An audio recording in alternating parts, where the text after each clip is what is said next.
Hello everyone, welcome to our YouTube channel सर्वजीएस। सब आज के इस वीडियो में हम लोग देखेंगे हमारा सेकंड चैप्टर है क्लास 8th का एनसीईआरटी ज्योग्राफी। हम देख रहे हैं इस चैप्टर का नाम है भूमि, मृदा, जल, प्राकृतिक वनस्पति और वन्यजीव संसाधन। हम इसको देखते हैं। देखिए, तंजानिया अफ्रीका के एक छोटे गांव में माम्बा पानी लेने के लिए प्रातः शीघ्र उठी। मतलब माम्बा नाम की कोई लड़की है, वो सुबह सुबह उठ गई और वो उसका घर कहाँ पे है? तंजानिया में। तंजानिया कहाँ पे? अफ्रीका में। उसे पानी लेने बहुत दूर जाना पड़ता है और कुछ घंटों के बाद वो लौटती है। मतलब कि पानी लेने के लिए वो जाती है और फिर बहुत देर में लौटती है।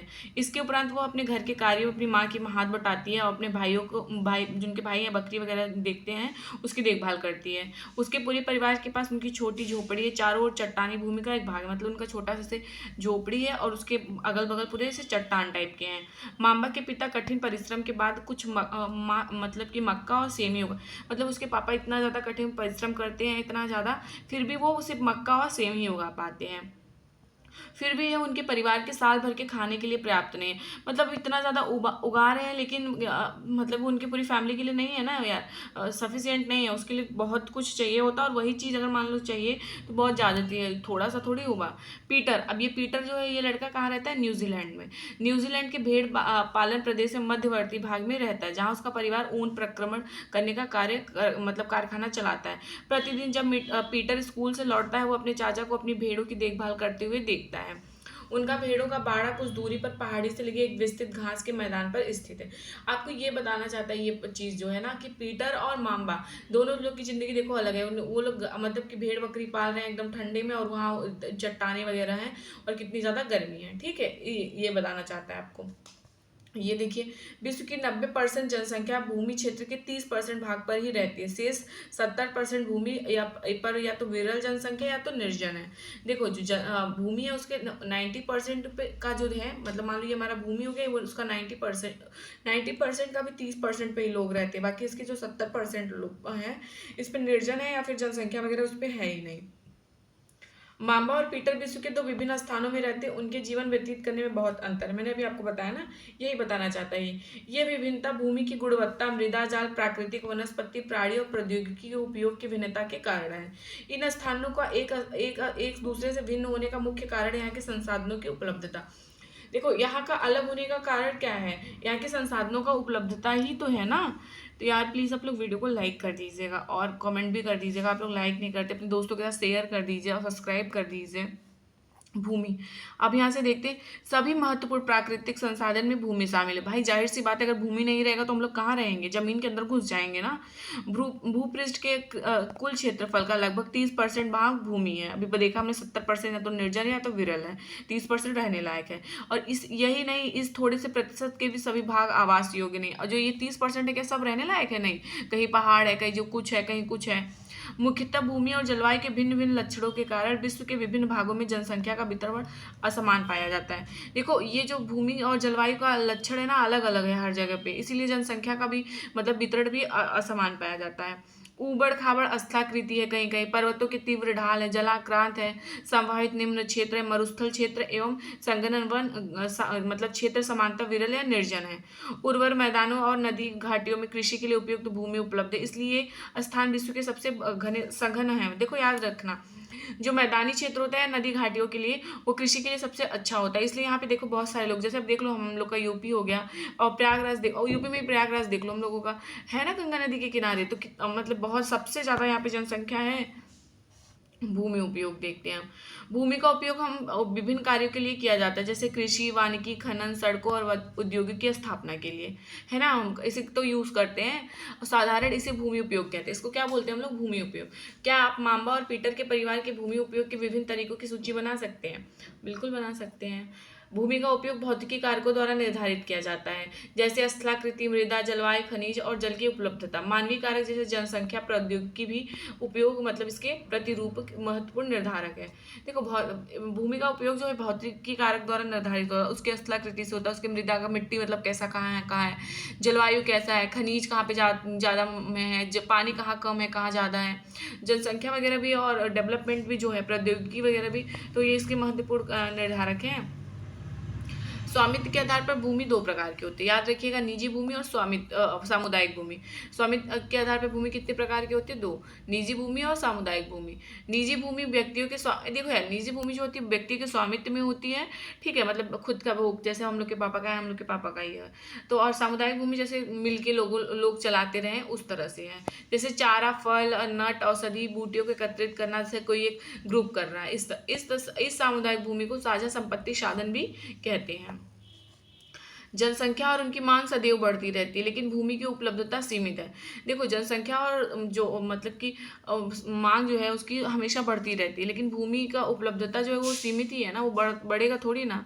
भूमि स्थान के अनुसार भूमि की गुणवत्ता में अंतर होता है। देखो, स्थान के अकॉर्डिंग भूमि की गुणवत्ता में भी चेंज होता जाता है। लोगों ने सामुदायिक भूमि पर व्यापारिक क्षेत्र बनाना, नगरीय क्षेत्र घर बनाना, ग्रामीण क्षेत्रों में कृषि योग्य भूमि का विस्तार करने के लिए अनाधिकृत हस्तक्षेप करना शुरू कर दिया, मतलब डेवलप के नाम पे कर दिया। और मतलब ये जो कर रहे हैं ना, इसी से भूमि वगैरह सब नष्ट होता जा रहा है।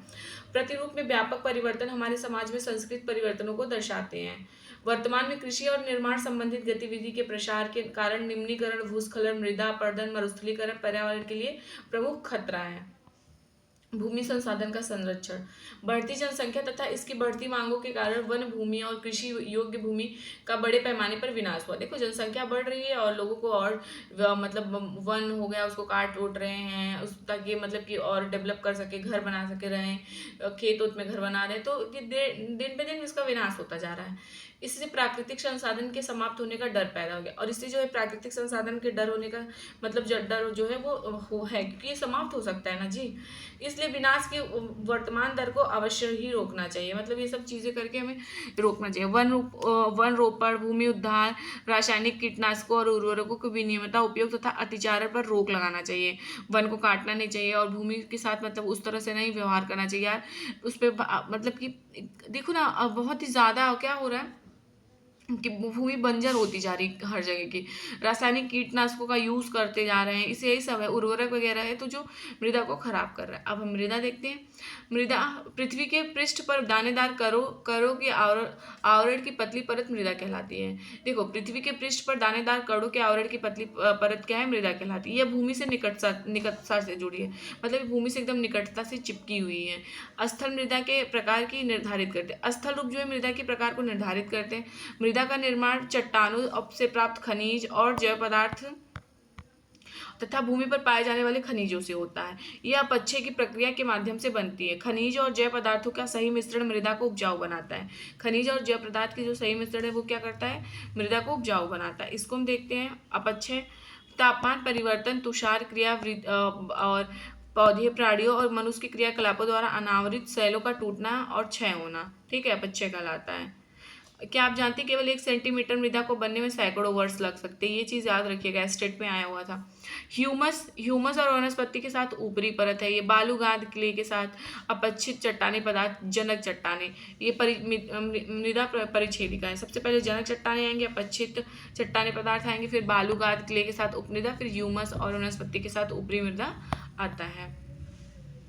मृदा हम देखते हैं, जनक सेल रंग, गठन, रासायनिक गुणधर्म, खनिज मात्रा, पारगम्यता को निर्धारित करती। उच्चावच, तुंगता और ढाल मृदा के संचयन को निर्धारित करते हैं। वनस्पति जात, प्राणी जात और सूक्ष्मजीव ह्यूमस निर्माण की दर को प्रभावित करते हैं। जलवायु, तापमान, वर्षा, अपक्षय ह्यूमस निर्माण की दर को प्रभावित करते हैं। समय मृदा परिच्छेदिका की मोटाई को निश्चित करता है। ये एक बार आप देख लीजिएगा, इसका स्क्रीनशॉट ले लीजिएगा और एक बार फिर से पढ़ लीजिएगा। मृदा निर्माण के कारक देखते हैं। ये हाँ, ये लोग नोट्स परचेज कर लीजिएगा। 6 to 8 का है, एनसीईआरटी पूरे चैप्टर वाइज है, 49 रुपीज़ का। इसमें हिस्ट्री, पॉलिटिकल साइंस और ज्योग्राफी है, पूरे आपको एसएसटी नोट्स मिल जाएगा, वो भी चैप्टर वाइज। तो आप लोग जरूर से परचेज कर लीजिएगा। ये व्हाट्सअप नंबर है, आप व्हाट्सअप पे मैसेज कीजिएगा मुझे। मृदा निर्माण के कारक, मृदा निर्माण के मुख्य कारक जनक सेल का स्वरूप और जलवायु कारक है। देखो, मृदा निर्माण का मुख्य जो कारक है क्या है? जनक सेल का स्वरूप और जलवायु कारक है। मृदा निर्माण के अन्य कारक जैसे क्या हो गए? स्थलाकृतियों की, जैव पदार्थों की भूमिका और मृदा निर्माण के संगठन में लगा समय है। अलग अलग स्थानों में ये अलग अलग और भिन्न भिन्न होते हैं। मृदा का निम्नीकरण और संरक्षण के उपाय, देखो यहाँ से क्वेश्चंस बनते हैं। अब यहाँ से आपको मल्च, वेदिका बनाना ये सब आएगा। मृदा अपरदन और छीड़ता मृदा संसाधन के लिए दो मुख्य खतरे हैं। मानवीय और प्राकृतिक दोनों ही कारकों से मृदाओं का निम्नीकरण हो सकता है। मृदा के निम्नीकरण में सहायक कारक वनोन्मूलन, अतिचारण, रासायनिक उर्वरक और कीटनाशक का अत्यधिक उपयोग, वर्षा दोहन, भूस्खलन और बाढ़। मृदा संरक्षण की कुछ विधियां निम्न प्रकार की है। जैसे मल्च बनाना क्या हो गया, पौधे के बीच अनावृत भूमि जैव पदार्थ जैसे प्रवाल से ढक दी जाती है। इससे मृदा की आर्द्रता क्या होता है, रुक जाता है। मल्च कैसे बनेगा, याद रखिएगा, पौधे के बीच अनावृत भूमि जो है जैव पदार्थ प्रवाल से ढक दी जाती है। इससे मृदा की आर्द्रता जो है वो रुकी रहती है। अब हम देखते हैं वेदिका फॉर्म। देखो वेदिका फॉर्म जो है ना, ये चौड़े समतल सोपान तथा वेदिका तीव्र ढालों पर बनाए जाते हैं। इस तरह से देख रहे हैं, चौड़े ढाल और समतल ढाल वाले पे ये वेदिका बनाई गई। ये वेदिका देख रहे हैं ना आप जी। तो उगाने ये ताकि सपाट सतह फसल उगाने के लिए उपलब्ध हो। इनसे पृष्ठीय प्रभाव और मृदा अपरदन कम होता है। इनसे क्या होता है, पृष्ठीय प्रभाव और मृदा अपरदन जो होता है वो कम होता है। आप इसको देख रहे हैं। समुच्च रेखी जुताई, यह एक पहाड़ी ढाल पर समुच्च रेखाओं के समांतर जुताई ढाल के नीचे बहते जल के लिए प्राकृतिक अवरोध का निर्माण करती है। ये देखिए समुच्च ये रेखी जो है जुताई इस तरह से होती है। रक्षक मेखलाएं का आप ये देख सकते हो, ये तटीय प्रदेश और शुष्क प्रदेशों में पवन गति को रोकने के लिए वृक्ष कतारों में लगाए जाते हैं ताकि मृदा आवरण को बचाया जाए। ठीक है, क्या होता है ना, वृक्ष को ऐसे ऐसे कतारों में लगाया गया है, ये देख रहे हैं ना। तो इसको इसलिए लगाया गया है ताकि मतलब कि पवन गति को रोकने के लिए वृक्ष कतारों में लगाए जा रहे हैं ताकि मृदा आवरण से इसको बचाया जा सके। समुच्च रेखी रोधिकाएं, समुच्च रेखाओं पर रोधिकाएं बनने के लिए पत्थर, घास, मृदा का उपयोग किया जाता है। रोधिकाओं के सामने जल एकत्र करने के लिए खाइयां बनाई जाती है, मतलब खाई बनाई जाती है ताकि उसी में जाके ये पानी जाए। चट्टानबाद, यह जल के प्रवाह को कम करने के लिए बनाया जाता है। चट्टानबाद जो होता है ना, ये जल के प्रवाह को कम करने के लिए बनाया जाता है। यह नालियों की रक्षा करते हैं और मृदा क्षति को रोकते हैं।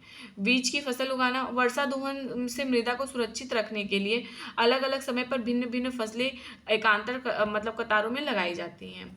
ये क्या आप जानते हैं 1975 में मानव उपभोग की खपत के लिए जल कितना था, 3850 घन किलोमीटर वर्ष थी। ठीक है, जो वर्ष 2000 में बढ़कर 6000 घन किलोमीटर प्रति वर्ष हो गई है। अब आगे अभी तो और हो गया होगा। एक चीज़ और जानिएगा, एक टपकता नल एक वर्ष में 1200 लीटर पानी को व्यर्थ कर देता है, मतलब कि खराब कर देता है। जल एक महत्वपूर्ण नवीकरणीय प्राकृतिक संसाधन। देखो जल जो है ना, एक बहुत महत्वपूर्ण प्राकृतिक नवीकरणीय संसाधन। भूपृष्ठ की 3/4 भाग जल से ढका है। भूपृष्ठ का 3/4 भाग जो है ना वो जल से ढका हुआ है। ये देख रहे हो ना, 3 पहले याद रखना, 3 ऊपर रहेगा, 4 नीचे, तभी आप कर पाओगे, वरना ये पूछता है। इसलिए इसे जल ग्रह कहना उपयुक्त है। इसलिए इसको जल ग्रह कहा जाता है, नीला ग्रह कहा जाता है। लगभग 3.5 अरब वर्ष पहले जीवन महासागरों से ही प्रारंभ हुआ था। यद्यपि आज भी देखिए, आज भी महासागर पृथ्वी के सतह के 2/3 भागों को ढके हुए हैं और विविध प्रकार के पौधे जंतु मदद करते हैं इनकी। ठीक है, महासागरों के जल लवड़ी है और मानवीय उपभोग के लिए उपयुक्त नहीं। जब हम सोच रहे इतना पानी है तो फिर हम क्यों हर जगह सूखे का सामना कर रहे हैं, क्योंकि सारे पानी अलवड़ी नहीं होते हैं। कुछ मतलब कि अलवड़ी बहुत ही कम है, जो हम जिसमें मतलब नमक ना हो, और लवड़ी का मतलब जिसमें नमक मिला होता है, तो वो यूज़ का तो है नहीं। अलवड़ जल केवल 2.7% है। कितना है, 2.7% है। इसका लगभग 70% भाग बर्फ की चादरों और हिमालयों के रूप में अंटार्कटिका में है। देख रहे हैं ना, पीने लायक पानी ग्रीनलैंड और पर्वतीय प्रदेशों में पाया जाता है। अपनी स्थिति के कारण मनुष्य की पहुंच के बाहर है ये सब। अब अंटार्कटिका से पानी लेने जाएंगे क्या ग्रीनलैंड से? केवल 1% जल जो अवल लवण जल उपलब्ध है, मतलब कि पीने लायक, और वह मानव उपभोग के लिए उपयुक्त है। यह भौम जल नदियों और झीलों में पृष्ठीय जल रूप में तथा वायुमंडल जलवाष्प के रूप में पाया जाता है। इसलिए अलवड़ी जल पृथ्वी का सबसे अधिकतम मूल्यवान पदार्थ है। इसलिए जो अलवड़ी जल है ना, ये पृथ्वी का सबसे अधिकतम और मूल्यवान पदार्थ है। पृथ्वी पर जल ना घटाया जा सकता है और ना ही बढ़ाया जा सकता है। इसकी कुल मात्रा जो क्या है, स्थिर है। इसकी प्रचुरता में विविधता प्रतीत होती है, क्योंकि यह वाष्पीकरण और वर्षण वाह की प्रक्रियाओं द्वारा महासागर वायु भूमि पर पुनः महासागरों में चक्रण के द्वारा निरंतर गतिशील है। ठीक है ना, जैसे कि आप जानते हैं कि इसको क्या हम बोलते हैं, जल चक्र बोलते हैं, जल चक्र कहते हैं। मनुष्य जल की बड़ी मात्रा का उपयोग न केवल पीने और धुलाई में ही करता है, बल्कि उत्पादन प्रक्रिया में भी करता है। जल कृषि उद्योग तथा बांधों के जलाशयों के माध्यम से विद्युत उत्पादन करने में भी किया जाता है। जल स्रोतों के सूखने अथवा जल के प्रदूषण के कारण अलवणीय जल की आपूर्ति कमी के कारण मुख्य कारक बढ़ती जनसंख्या है यार। पानी मिल नहीं पा रहा पीने होने के लिए, तो अब तो वो सब सूखा उखा का तो सामना करना पड़ेगा। नकदी फसलों की बढ़ती मांग, पानी तो चाहिए ना उसके लिए। बढ़ता नगरीकरण और बेहतर जीवन स्तर हो, इसके लिए। जल उपलब्धता की समस्याएं। विश्व में कई प्रदेश जल की कमी से जूझ रहे हैं। हाँ, उसमें से अधिकांश अफ्रीका, पश्चिमी एशिया, दक्षिण एशिया, पश्चिमी संयुक्त राज्य अमेरिका के भाग है। उत्तर पश्चिम मैक्सिको, दक्षिण अमेरिका के भाग और संपूर्ण ऑस्ट्रेलिया अलवणीय जल की आपूर्ति की कमी का सामना कर रहा है। ये देश जलवायु प्रदेशों में स्थित है। यह अक्सर सूखा पड़ा रहता है। यहाँ पे क्या होता है, अक्सर सूखा पड़ा रहता है, बहुत दिक्कत होती है। जल संसाधनों का संरक्षण। आज विश्व के देखो, जल संसाधनों के संरक्षण से मैं आपको बस इतना बताऊंगी। इसमें क्या है कि आपको जल का मतलब कि संरक्षण करना चाहिए। यद्यपि जल एक नवीकरणीय संसाधन है, तथापि इसका अतिप्रयोग प्रदूषण इसे उपयोग के अनुपयुक्त बना रहा है। देखो, जल जो है नवीकरणीय संसाधन, लेकिन आप उसका इतना ज़्यादा वो कर दे रहे हो, इतना मतलब कि पीने लायक है ही नहीं, तो कैसे पियोगे। अगर कोई चीज़ बहुत यूज़ का है, मतलब बहुत चीज़ जैसे आपको फ्री में मिल रही है, लेकिन वो आपकी यूज़ का नहीं, तो क्या करोगे। सबसे ज़्यादा पानी में क्या, वही मतलब मल हो गया, कृषि का रसायन का विसर्जन हो गया, जल निकाय में औषधि वही बहिस्राव हो गया, जल के प्रमुख प्रदूषक है। इनमें नाइट्रेट धातुएं और पीड़कनाशी जल को प्रदूषित कर देते हैं, जैसे कि पीने के लायक बचता ही नहीं है। तो इस टॉपिक में यही था, प्राकृतिक वनस्पति और वन्य जीव। देखो, प्राकृतिक वनस्पति और वन्य जीव केवल स्थल मंडल, जल मंडल और वायुमंडल के बीच जुड़े एक सक्रिय क्षेत्र में ही पाए जाते हैं, जिसे हम जैवमंडल कहते हैं। जैवमंडल में आपसे एक चीज पूछता है, जैवमंडल में क्या क्या आता है, स्थल मंडल, जल मंडल, वायुमंडल। ये आपको हम प्रीवियस पेपर कराएंगे ना, सब दिखाएंगे। जैवमंडल में सभी जीवित जातियां जीवित रहने के लिए एक दूसरे पर परस्पर संबंधित और निर्भर रहती हैं। इस जीवन आधारित तंत्र को परितंत्र कहते हैं। इस जीवन आधारित तंत्र को क्या बोलते हैं, परितंत्र कहते हैं। वनस्पति और वन्यजीव बहुमूल्य संसाधन है। वनस्पति और वन्यजीव हमारे तो बहुमूल्य संसाधन है ही। पौधों के असंख्य उपयोग हैं, उनमें आप कुछ और जोड़ सकते हैं। वन्य जीवों के अंतर्गत जंतु, पक्षी, कीट एवं जलीय जीव रूप आते हैं। उनसे हमें दूध, मांस, खाल और ऊन प्राप्त होते हैं। कीट जैसे मधुमक्खी हमें शहद देती है, फूलों में के परागण में मदद करती है। परितंत्र में अपघटक के रूप में एक महत्वपूर्ण भूमिका निभाती है। चिड़िया अपने भोजन के लिए कीटों पर निर्भर है और अपघटकों के रूप में कार्य करती है। गिद्ध मृत जीव जंतु को खाने के कारण एक अपमार्जक है। बताए पूछा जाएगा कौन सा पक्षी जिसको अपमार्जक कहा जाता है, तो गिद्ध याद रखिएगा। और पर्यावरण का एक महत्वपूर्ण शोधक समझा जाता है। इसलिए प्राणी चाहे बड़े हो अथवा छोटे, सभी परितंत्र को संतुलन बनाए रखने के लिए अनिवार्य है। प्राकृतिक वनस्पति का वितरण। वनस्पति की वृद्धि का मुख्य रूप से तापमान और आर्द्रता पर ही निर्भर करता है। विश्व की वनस्पति के मुख्य प्रकार, देखो 4 प्रकार में इसको बांटा गया वनस्पति को। कौन कौन है, वन, घास, स्थल, गुल्म और टुंड्रा। इनका नाम याद रखिएगा, क्या है, वन, घास, स्थल, गुल्म और टुंड्रा। भारी वर्षा वाले क्षेत्रों में विशाल वृक्ष, देखो अभी अभी के टाइम पे खूब हम लोग के घर पे आइए गाँव में, देखिए खूब पेड़ पौधे उगे हैं, मतलब पेड़ पौधे तो साथ में घास भी उगे हैं, तो बारिश के टाइम पे बहुत ज़्यादा हो जाता है। इस प्रकार वन प्रचुर मात्रा जल आपूर्ति वाले क्षेत्र में ही पाए जाते हैं। जैसे जैसे आर्द्रता कम होती है, वैसे वैसे वृक्षों का आकार, उनकी संघनता कम होती जाती है, जलता जाता है। देखिएगा अभी ठंडी में सामान्य वर्षा वाले क्षेत्रों में छोटे आकार वाले वृक्ष और घास उगती है, जिससे विश्व के घास स्थलों का निर्माण होता है। कम वर्षा वाले शुष्क प्रदेशों में कटीली झाड़ियां, गुल्म उगते हैं। इस प्रकार के क्षेत्रों में पौधे की जड़ें गहरी होती है। वाष्पोर्जन से होने वाली आर्द्रता की हानि को घटाने के लिए पेड़ों की पत्तियां कांटेदार और मोम सतह वाली होती हैं। शीत ध्रुवीय प्रदेशों की टुंड्रा वनस्पति में मांस लाइकेन मतलब सम्मिलित है। पिछली 2 शताब्दियों में विश्व में जितने लोग थे, इस समय उनसे कहीं अधिक लोग हैं। बढ़ती जनसंख्या के पोषण के लिए, फसलों को उगाने के लिए वनों के विशाल क्षेत्रों से वृक्ष काट दिए गए हैं। विश्व भर में वनों का आवरण तेजी से समाप्त हो रहा है। इस बहुमूल्य संसाधन के संरक्षण की तुरंत आवश्यकता है। प्राकृतिक वनस्पति और वन्य जीव का संरक्षण। वन ही हमारी संपदा। देखो, हमें इन सबका जो है ना क्या करना चाहिए, संरक्षण करना चाहिए। वन और हर चीज़ों का, सबको हमको बचा के रखना चाहिए। और हमें ये सब जो है, जैसे जानवर हो गए, उनके लिए नेशनल पार्क वगैरह सब कुछ बनाया गया है। भारत में इन लोग को मारना वो मतलब कि अगर आप मारोगे तो इनके लिए अभी वो वाला हिरन वाला तो आप देख ही रहे होंगे। चीता, शेर, हाथी, ब्लैक मगरमच्छ, दरियाई घोड़ा, हिम तेंदुआ, शुतुरमुर्ग और मोर है।